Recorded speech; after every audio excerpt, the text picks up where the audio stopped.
नमस्कार, स्वागत आप सभी का YouTube channel knowledge TV Haryana. आज 22 मई बृहस्पतिवार सभी हरियाणा वासियों के लिए 11 धमाकेदार घोषणा आदेश ऐलान। हरियाणा की सबसे तेज सबसे सटीक जानकारी के लिए यूट्यूब चैनल नॉलेज टीवी को सब्सक्राइब करना ना भूलें। तो चलिए देखते हैं अभी अभी हरियाणा से 11 बड़ी खबरें, घोषणा ऐलान। पहली बड़ी घोषणा, मुख्यमंत्री नायब सैनी ने बुधवार को जेल विभाग में बड़े पैमाने पर भर्ती अभियान की घोषणा करते हुए कहा कि राज्य की न्यायिक और सुधारात्मक प्रणाली को और मजबूत किया जाएगा। इसके लिए प्रदेश में जेल वार्डरों के करीब 1300 पद जल्द भरे जाएंगे। जेल विभाग में मेडिकल और पैरामेडिकल रिक्तियों के साथ साथ करनाल में नवनिर्मित जेल प्रशिक्षण एकेडमी के लिए आवश्यक स्टाफ के पदों को भी जल्द भरा जाएगा। तो ये बड़ी अपडेट सामने आ रही है, प्रदेश में जल्द ही भरे जाएंगे जेल वार्डर के 1300 पद। तो ये बड़ी अपडेट, 300 करोड़ की लागत से पंचकुला, दादरी व फतेहाबाद में बनेंगी नई जेलें। तो ये बड़ी घोषणा। ये दूसरी बड़ी घोषणा देखते हैं, प्रधानमंत्री फसल बीमा योजना को लेकर तैयारियां शुरू हो गई हैं। खरीफ 2025 के लिए 3 क्लस्टर में विभाजित जिलों में 3 एजेंसी बीमा करेंगी।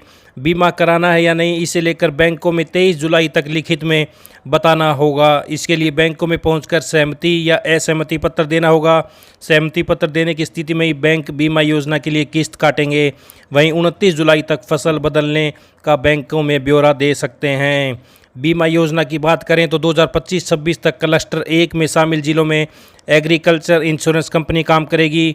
इस क्लस्टर में सिरसा, रोहतक, फरीदाबाद, कुरुक्षेत्र, कैथल, पंचकुला व रेवाड़ी जिले शामिल हैं। क्लस्टर 2 में HDFC इरिगो कार्य करेगी और इसमें हिसार, सोनीपत, गुरुग्राम, करनाल, जींद, महेंद्रगढ़ और अंबाला जिले शामिल हैं। क्लस्टर 3 की बात करें तो यहाँ रिलायंस इंश्योरेंस कंपनी काम करेगी, जबकि इस क्लस्टर में यमुनानगर, पानीपत, पलवल, भिवानी, फतेहाबाद, झज्जर, मेवात और चरखी दादरी जिले शामिल हैं। बीमा योजना में ओलावृष्टि, बेमौसमी बरसात, जल भराव आदि से होने वाले नुकसान की कंपनियां भरपाई करती हैं। खरीफ और रबी में 5-5 फसलें शामिल हैं। खरीफ की बात करें तो कपास, धान, बाजरा, मक्का, मूंग शामिल हैं। इसी तरह से रबी में गेहूं, जौ, सरसों, चना, सूरजमुखी। खरीफ की फसल के लिए किसानों का प्रीमियम 2%, रबी की फसलों में बीमा कराने के लिए 1.5% प्रीमियम देना होता है। वहीं कपास की फसल को व्यावसायिक माना जाता है। ऐसे में किसानों को बीमा योजना में प्रीमियम के तौर पर 5% हिस्सा देना होता है। वहीं शेष प्रीमियम 50% हिस्सेदारी केंद्र और राज्य सरकार की होती है। बीमा योजना में 2 तरह के किसान शामिल हैं।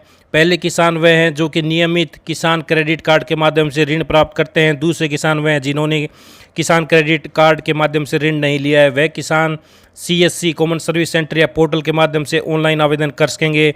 किसानों को दस्तावेज, जमाबंदी, किला नंबर आदि का ब्यौरा भी देना होगा। तो पट्टेदार भी करा सकेंगे बीमा। यदि पट्टेदार चाहें तो वह भी बीमा योजना का लाभ उठा सकते हैं। बीमा योजना में यदि किसी किसान का पट्टे पर खेत लिया है तो ऐसे व्यक्ति खेत में बुआई का सर्टिफिकेट दे सकते हैं। NCIP national crop insurance portal पर नियमानुसार आवेदन कर सकते हैं। नुकसान की स्थिति में उन्हें भुगतान मिलेगा। तो ये बड़ी अपडेट सामने आ रही है। फसल बीमा के लिए किसान बैंकों में 23 जुलाई तक दे सकेंगे बुआई का प्रमाण पत्र। 29 जुलाई तक खेत में फसल बदलने का दे सकेंगे ब्यौरा। तैयारियां शुरू। तो ये बड़ी अपडेट फसल बीमा से। आइए अगली बड़ी घोषणा देखते हैं। पिछले 7 महीने से लंबित हरियाणा विद्यालय शिक्षा बोर्ड की HTET अब 26 और 27 जुलाई को होगी। इसकी प्रदेश सरकार से अनुमति मिल गई है। अब हरियाणा विद्यालय शिक्षा बोर्ड परीक्षा के आयोजन की तैयारी में जुटा है। परीक्षाएं इस बार भी गृह जिलों में होंगी। हरियाणा अध्यापक पात्रता परीक्षा पहले नवंबर-दिसंबर में होनी थी। शेड्यूल बना लिया गया था और आवेदन फार्म भी भरवा लिए गए थे। करीब 3.5 लाख अभ्यर्थियों ने परीक्षा के लिए आवेदन किया था। अचानक परीक्षा स्थगित कर दी गई। इसके बाद 2 दफा शेड्यूल बनाकर नई तिथियों के लिए आवेदन किया गया, मगर सरकार से अनुमति नहीं मिली। कारण था कि बोर्ड में नियमित चेयरमैन नहीं था। तो ये बड़ी अपडेट सामने आ रही है।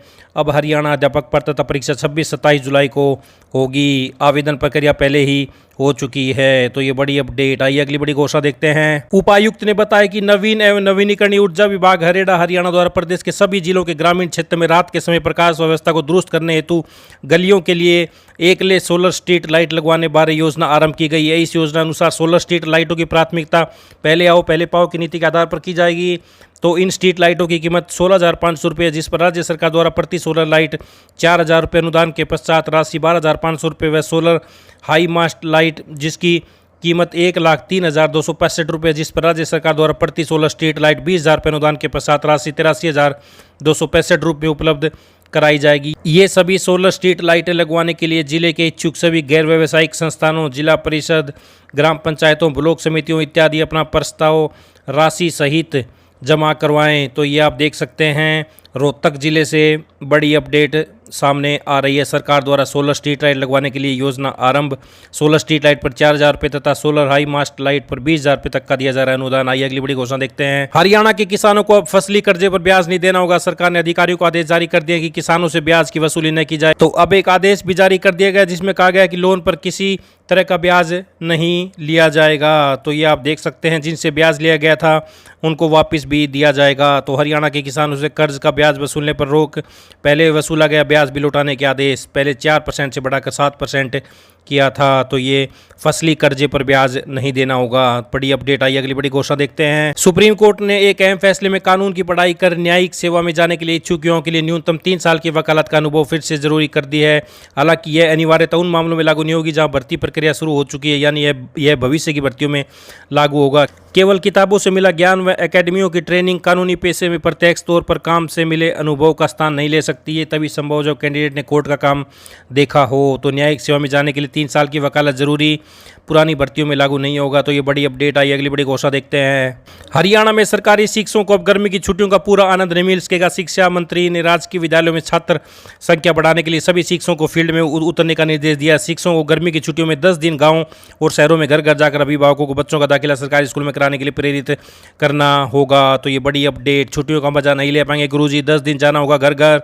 बड़ी अपडेट आई, अगली बड़ी घोषणा देखते हैं। स्वास्थ्य विभाग में रिटायर हो जाने के बावजूद प्रशासनिक कामकाज में लगे चिकित्सकों को कार्य मुक्त करने का सूबे की सैनी सरकार की ओर से आदेश जारी कर दिया। फिलहाल ओपीडी में मरीज देखने वाले रिटायर्ड डॉक्टरों को लेकर स्पष्ट आदेश जारी नहीं किया है।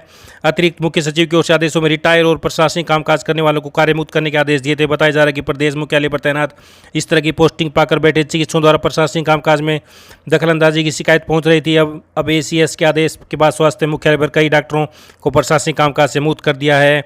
तो रिटायरमेंट के बाद प्रशासनिक काम कर रहे डॉक्टर्स की छुट्टी, सभी जिलों से मांगा ब्यौरा। तो ये बड़ी अपडेट।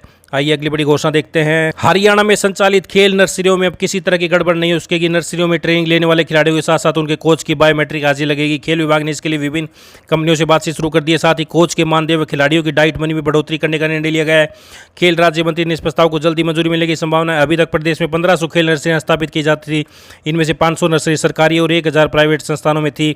सरकार ने नर्सरियों की संख्या बढ़ाकर 2000 करने का निर्णय लिया है। नर्सरियों के लिए मांगे गए आवेदन की प्रक्रिया भी खत्म हो चुकी है। विभाग ने प्राइवेट लोगों को एक और मौका देने का निर्णय लिया है। जूनियर कोच का मानदेय 20,000 से बढ़ाकर 25,000 रुपये मासिक किया जाएगा। सीनियर कोच की 25,000 की बजाय 30,000 रुपये मासिक मानदेय मिलेगा। खिलाड़ियों की डाइट मनी में भी इजाफा किया गया है। बढ़ी हुई दरें 1 अप्रैल से लागू की गई हैं। 8 से 14 वर्ष आयु वर्ग के खिलाड़ियों को 1500 की बजाय 2,000 रुपये मासिक डाइट मनी मिलेगी। 15 से 19 आयु वर्ग के खिलाड़ियों की डाइट मनी 3,000 रुपये मासिक, पहले ये 2,000 रुपये थी। आवासीय एकेडमियों के खिलाड़ियों को 200 की बजाय 500 रुपये रोजाना डाइट मनी देने का निर्णय सरकार ने लिया है। तो खेल प्रशिक्षकों का मानदेय बढ़ाने की तैयारी। जूनियर को 25,000 व सीनियर कोच को मिलेंगे 30,000।